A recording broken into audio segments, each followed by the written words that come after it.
La avenida Mitre, en el barrio de Avellaneda, se encuentra repleta de manifestantes. Elevan carteles improvisados y se dan fuerza con cantos y gritos a favor de Juan Domingo Perón. Los trabajadores imparables cruzan el riachuelo como sea para llegar a Plaza de Mayo.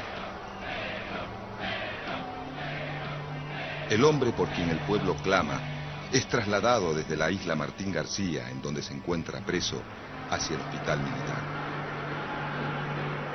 Hay clima de confusión y aunque Perón ha sido obligado a renunciar a sus cargos y aparentemente está preso, realiza llamadas, recibe a políticos, a funcionarios civiles y militares y hasta lo visita una delegación obrera. Pero nadie puede asegurar si está internado, detenido o en libertad. En la calle la multitud utiliza cualquier medio para llegar a la plaza. Lo hace a pie, en autos, camiones, colectivos o tranvías. Algunos negocios cierran sus persianas por temor y muchos vecinos se recluyen desconfiados en sus casas. Hombres y mujeres de clase media y alta, desde los balcones porteños, sin comprender demasiado, contemplan atónitos el avance de los que muchos de ellos llaman cabecitas negras. Son en su mayoría obreros, hombres y mujeres humildes oriundos de todo el país, dispuestos a llegar al centro del poder. En la Casa de Gobierno, el presidente de la Nación, Edelmiro Farrell, y el ministro de Guerra, el general Eduardo Ábalos, reciben los continuos informes de la policía, dando cuenta del desarrollo de los acontecimientos. Con la llegada de la noche, mientras la Plaza de Mayo se ilumina con antorchas improvisadas, Perón se entrevista con Farrell en la residencia presidencial, desde donde se dirigen juntos, tras 40 minutos de reunión, a la Casa de Gobierno. La multitud que lo espera en la plaza y sus alrededores es imponente.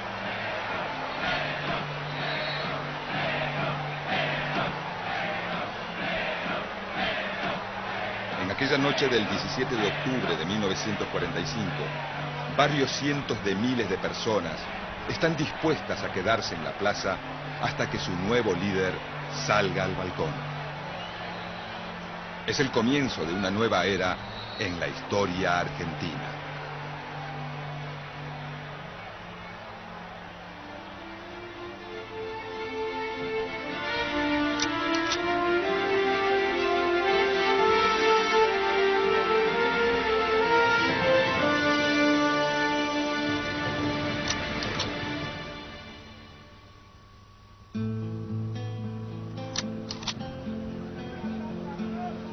La recuperación de la economía argentina, tras la gran crisis vivida en el año 30, comienza a sentirse a partir de 1933. Muchos trabajadores llegan del campo a la ciudad, atraídos por la demanda de empleo provocada por la aparición de nuevas industrias y por la carencia de mano de obra debido al abrupto corte en la llegada de nuevos inmigrantes. Los sindicatos más poderosos siguen siendo el de transporte y el de servicios públicos. Los obreros industriales generan nuevos espacios sindicales. Aunque el sindicato de la construcción, actividad en pleno auge, es uno de los que más trabajadores congrega.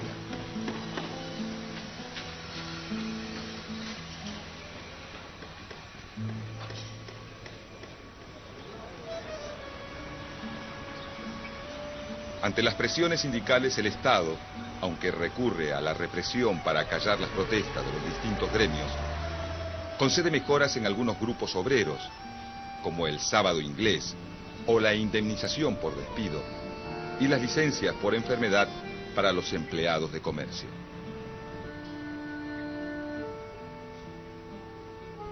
Durante la presidencia de Agustín P. Justo, muchos de los nuevos dirigentes sindicales creen que el Estado es un interlocutor válido para acceder a mejores salarios y condiciones de trabajo, pero intentan mantener una posición apartidaria, postura dominante en buena parte del movimiento obrero. Esta tendencia denominada sindicalista es criticada por socialistas y comunistas, que reclaman mayor participación dentro de la esfera política y proponen formar un frente popular contra el régimen de Justo.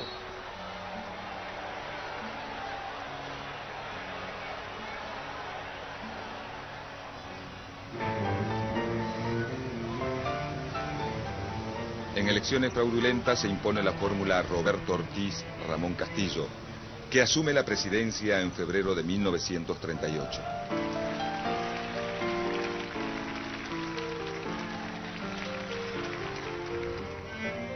El nuevo presidente es un radical antipersonalista, pero su vice pertenece al grupo conservador más tradicional, el de los seguidores de Agustín P. Justo. El presidente Ortiz se acerca al radicalismo atacando al fraude electoral con la convicción de que sin Irigoyen, muerto en 1933, el radicalismo puede ser una fuerza política moderada.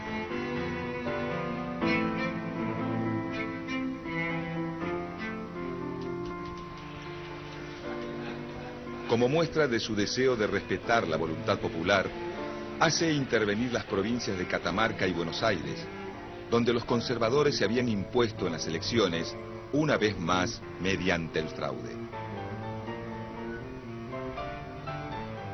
Los radicales victoriosos en varias provincias, en las elecciones legislativas de 1939, pasan a controlar la Cámara de Diputados. Luego de 2 años de licencia por enfermedad, en 1942, el presidente Ortiz renuncia a su cargo. Castillo, su vicepresidente, que hasta entonces estaba a cargo del poder, asume como presidente el 27 de junio de ese año. Castillo es un abogado catamarqueño, interventor de la provincia de Tucumán durante la presidencia de José Félix Uriburu y ministro de Interior de su antecesor Agustín P. Justo. El nuevo presidente representa el elemento más conservador y antirradical del pacto entre el Partido Conservador y la UCR antipersonalista. Al asumir el cargo no duda en reinstalar el viejo sistema de elecciones fraudulentas. Por entonces, mientras crece el descrédito de los partidos y del sistema político, el Estado se va tornando cada vez más poderoso. El gobierno negocia con sindicatos, empresarios, fuerzas armadas, iglesia y asociaciones civiles. Mientras tanto, la Segunda Guerra Mundial, que se ha iniciado en 1939, llega a su punto culmine.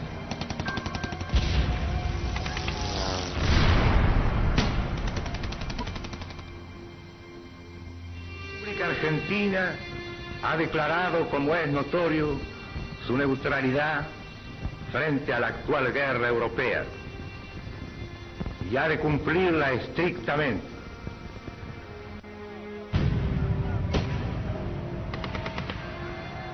La Argentina mantiene su neutralidad, pero el avance de los alemanes sobre Europa significa para el país la pérdida progresiva de mercados.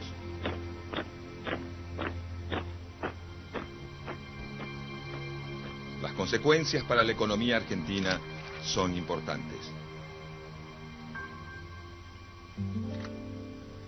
Solo Gran Bretaña se sostiene como un mercado significativo, pero por un acuerdo firmado con los británicos bajo la presidencia de Ortiz Castillo, las libras obtenidas por la venta de carne argentina deberán quedar en Londres hasta el final de la guerra. En esos años de conflagración mundial, la Argentina comienza a reemplazar las importaciones provenientes del viejo continente, llegando incluso a exportar productos manufacturados hacia otros países latinoamericanos. El progreso de la industria nacional es evidente. Pero todos se preguntan qué ocurrirá cuando la guerra llegue a su fin. Los industriales saben que su situación excepcional se debe al conflicto mundial y que cuando termine la guerra necesitarán de la protección estatal. La solución que se postula desde el Estado es el Plan Pinedo, cuyo nombre oficial es Plan de Reactivación Económica Nacional. El Plan Pinedo propone sostener solo a industrias viables aquellas que no necesitan de materias primas importadas para funcionar y que no requieren la aplicación de medidas arancelarias para poder competir con los productos manufacturados. Para las demás industrias, que son la mayoría, no se prevé ningún tipo de protección. El plan es aprobado en el Senado, pero no llega a ser tratado en la Cámara de Diputados por el conflicto entre radicales y oficialistas. El posible cierre de fábricas y el consecuente desempleo preocupa a la Iglesia, la cual teme que el descontento social convierta a la Argentina en terreno fértil para un declarado enemigo de la religión, el comunismo. Los opositores al gobierno, que acuerdan con declararle la guerra al eje, formado por Alemania, Japón e Italia, acusan al presidente Castillo de nazi y reciben fuerte apoyo de la embajada norteamericana, interesada en consolidar su liderazgo en América Latina. Castillo se niega a declarar la guerra, pero argumenta sus motivos. Argentina no puede dejar a Gran Bretaña sin los envíos de carne en medio de la lucha. Y si se le declara la guerra al eje, Alemania hundirá los barcos que transportan la carne, agravando aún más la situación inglesa. Estados Unidos le pone trabas a Argentina en la compra de armas como forma de presión para que declare la guerra al eje. Acorralado por la oposición, encabezada por la UCR, el Partido Socialista y el Partido Demócrata Progresista, Castillo se apoya en el ejército, colocándolo como un actor político fundamental en el juego del poder. Castillo crea el Instituto Geográfico Militar y fabricaciones militares, conformando así a algunos nacionalistas del ejército que creen en el desarrollo industrial del país como posibilidad para autoabastecerse de armamentos. Esos nacionalistas son partidarios de una fuerte intervención estatal, capaz de representar una voluntad nacional y de imponer orden ante los cada vez más fuertes frentes populares y sindicatos combativos. Para 1943, el oficialismo y la oposición se disputan el apoyo del ejército como forma de asegurar la continuidad del régimen o de terminar con él.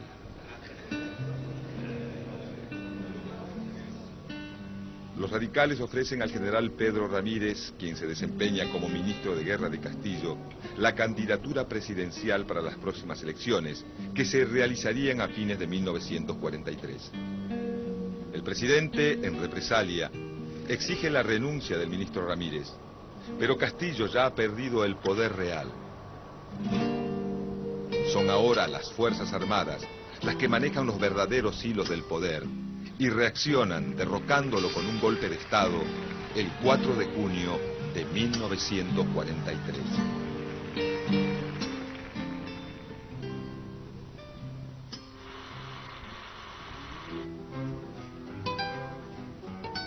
Tras el derrocamiento de Castillo, el general Arturo Rawson asume la presidencia, pero en 48 horas pierde el apoyo del ejército y renuncia.